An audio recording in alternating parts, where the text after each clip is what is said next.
The final matchup, the curtain has gone down on week 4 of the football schedule in beautiful New Jersey.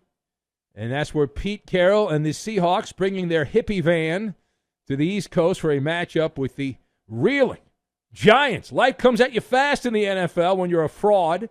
Giants were a fraud last year, and they're proving out to be a fraud this year as well. They were a smoke and mirrors team last year, and the smoke and mirrors have gone away. And the Giants, what do you have left? Wow. So if you didn't see the game, and perhaps you have discretion and better judgment, and you stared out into the night sky and did not watch the game, a rookie defensive back named Devin Witherspoon, who had a 97-yard interception return late in the third quarter. The Seahawks, you get a sack, you get a sack, you get a sack, you get a sack, you get a sack, you get a sack. 11 sacks in a 24-3 roasting of the offensively and football challenged Giants on Monday night. And I had some people call me up as we were getting ready for the NFL season that were questioning my judgment on the Giants. I imagine those people will go into hiding, as normally happens in this business. They will not be calling up anymore. Now, the Seattle Seahawks are 3-1. They lost to the Rams in week 1 and then have beaten a bunch of bad teams here.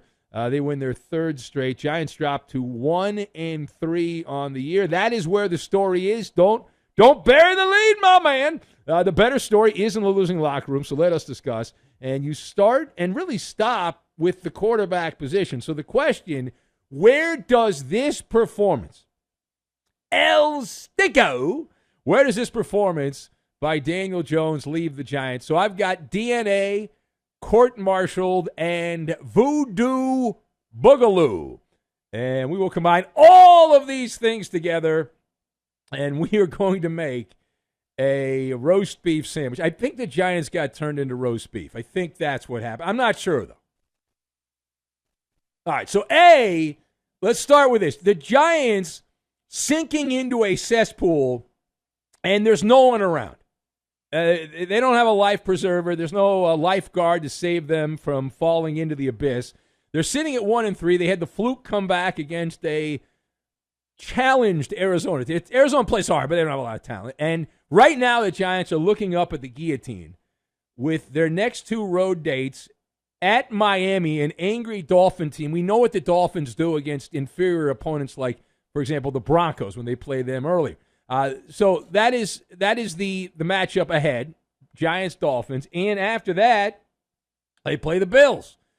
So that's a loss. You can write with a pen there. 1-5 start for the Giants. The poop is rising up. It is bubbling up. Enjoy the smell.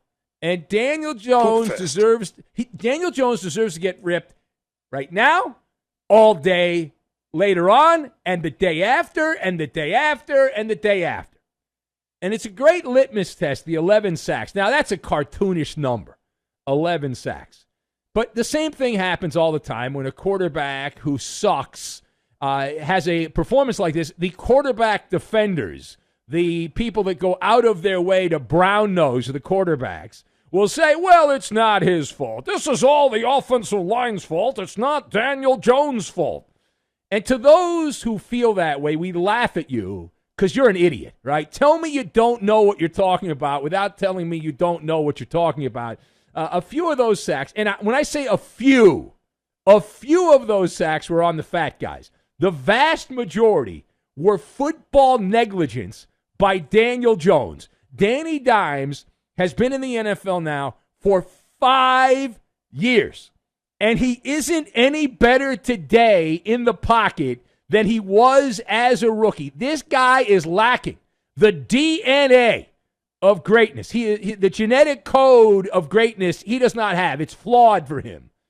He is short on peripheral vision. And just being able to pick things up in the pocket, you have to sense the pocket poltergeist. There's a poltergeist! You've got to sense it. He doesn't sense it, right? These are things that separate the sheep from the goats. Daniel Jones is one of these guys who looks really good when everything is okay or good around him, right? When Saquon Barkley's running the ball, they've got a good offensive line, good receivers. One thing goes wrong, and the house of cards comes tumbling down, and the only one left standing is him, the Joker. And that type of quarterback is a dime a dozen. There is nothing special, right? There's nothing special, nothing spectacular about Daniel Jones. He was bad in college. He's bad in the NFL. And yet I keep hearing these bozos trying to prop up Daniel Jones and saying, if only he had this. You know, it's the whataboutism, right? It's what about this? What about that? What about? Enough! All right, now, page 2 here. Who's to blame for the Giants' overall wicked bad performance? And man, is it a wicked bad performance to start 2023. So Daniel Jones, obviously, as we've diagrammed here, he's the one that's out in front. You toss him out on the Jersey Turnpike, he's earned it. However, the wound is deeper than just Vanilla Vic. This is an indictment of the front office, Tweedledee and Tweedledum.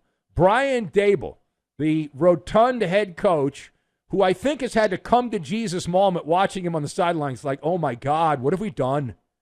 You ever made that mistake where you do something and then in hindsight you're like, oh, I really shouldn't have done that, but then you've done it and then you have to live with it, and that's the Giants and Brian Daboll's like, my God, this guy's got cooties and he's my quarterback and we signed him. And the general manager there, Joe Shane as well, I mean, they should be court-martialed, these guys, the GM and the coach should be court-martialed. Jones' deal was ending. They were about to escape the shackles of Daniel Jones. They were going to be unchained from anything to do with Danny Dimes, free to find someone better. But they got swept up in that phony baloney 9-win season of 2022. They were overjoyed. The Giants are back. The G-Men. It was orgasmic. And the Giant front office, these morons running a multi-billion-dollar business, right? Multi-billion-dollar business. Giant front office did the thing you can't do at the time you can't do it. They let the dopamine hit of a playoff performance and a win against an equally overrated Viking team. They let that dopamine hit take them over, right? These Mamalukes knew what they had. And they still said, you know what, we're going to spin the wheel of fortune. Round and round and round and round and round and round and round and round. The wheel of fortune. And where it stopped, well, bunch of blithering idiots, the New York Giants. It's embarrassment. I mean, the Giants are getting closer and closer to the Jets, who they share the stadium with. And I'm enjoying every second of it. The biggest media market in the United States has complete and total incompetence on their football operation side. The Giants last season, now they had to reward Daniel Jones. Had to. He had a breakout season in 2022, said the dumb fan. The Giants had the 26th ranked passing offense. That's a breakout season. Imagine out of a 32-team league, you are the quarterback of the 26th ranked passing offense, and that is a breakout season. Let's pay you. We're going to make it rain. Yes. Yeah, and so they rewarded Daniel Jones with a new contract. Danny Dimes has been a second-rate, two-bit quarterback his entire career. The Giants gave him $160 million, $92 million guaranteed. He didn't use a gun. He didn't have a knife. There was no note demanding payment. They just forked over $90 million guaranteed to a guy who's incompetent. That's the Giants. That's the Giants in a nutshell. And I hope you enjoy every sack, every wide-open receiver that he doesn't find because he doesn't have the vision to see them, and all the boring quotes after these games. I want you to soak it all in. Enjoy all of it because you deserve it. You absolutely deserve it. All right, now the last word here. I hope I didn't hurt anyone's feelings with that. I just wanted to get that off my chest. And just for the record, I did have, if you watched Penny versus the Penny on TV, I did have the Seahawks, so I was not upset that the Giants did not win the game. I was happy the Giants did not win the game from a wagering standpoint. But moving on from that, there's going to be a complete overreaction now to what we saw on Monday night, the other direction, the passing of the baton. And now we're going to hear Mama Luke's try to sell us that Seattle's a good team. So we'll ask the question, we're going to frame it this way. Are you impressed with Pete Carroll and Geno Smith's 3-1 Seahawks? And the answer on this side of the microphone is absolutely not, with a capital A. Now, Seattle's got a nice record, but I put them in that voodoo boogaloo category where they are, until proven otherwise, an optical illusion. Geno Smith was not only a quarterback, he was lousy in this game. Didn't matter, right? The Giants lost the game. Most games are lost or not won. This was not about Seattle. This was about the Giants not being able to perform and compete, and just a gutless football team, the New York Giants. But in the opening week, let's go back down memory lane here. We'll bust some balls here for the Seahawks. In the opening week, they played a team that is an equal to them, the LA Rams, and they were absolutely charbroiled in their own stadium in the second half. It was such a terrible loss that the star receiver for the Seahawks after the game admitted that there was infighting in the locker room and they didn't play hard. That's not my commentary. That's from inside the locker room. Now, in week 2, they got a win. This seems on the surface like an impressive win. They made a splash, Seattle beating the Lions in overtime, but that came with a little bit of an asterisk, considering that Detroit lost Amon-Ra St. Brown to injury. Their starting running back to injury, and one of the key offensive linemen all during the game went out with injury. And that game went to overtime. In week 3, they played the NFL's worst team, the Carolina Panthers, and they started their backup quarterback, Andy Dalton. So that was an easy victory there. And then you had here in week 4, the Keystone Cops of the NFL, Daniel Jones, who's clearly not cooking with gas. He's cooking with a couple of rocks that he's trying to rub together there, and the New York Giants. So not impressed. I am not impressed by Seattle's 3-1 start, and they're going to only fatten up that record.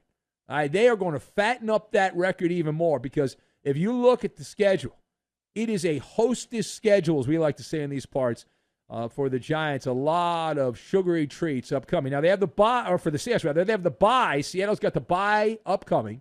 So Seattle obviously will not lose in week 5. But then after that, Seattle's got the hostess schedule.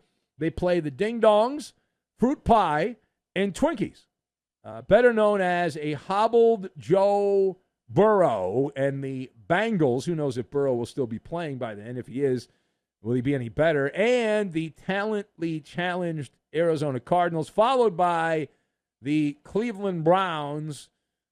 Who knows whether Deshaun Watson will decide he wants to play or not. It's, I guess, up to him whether he wants to play or not. He didn't want to play in the game on Sunday. Maybe he won't want to play in that game. So, needless to say, I need to see more. Need to see more from Pete Carroll's Seahawks, but they have taken advantage. And you can win a bunch of games. The Giants last year won a bunch of games against inferior opponents, and they had a better record than they deserve. Seattle can do the same thing. Eventually, though, they're going to have to play the 49ers and better teams. Like I think they play the Eagles and the Cowboys, so good luck on that.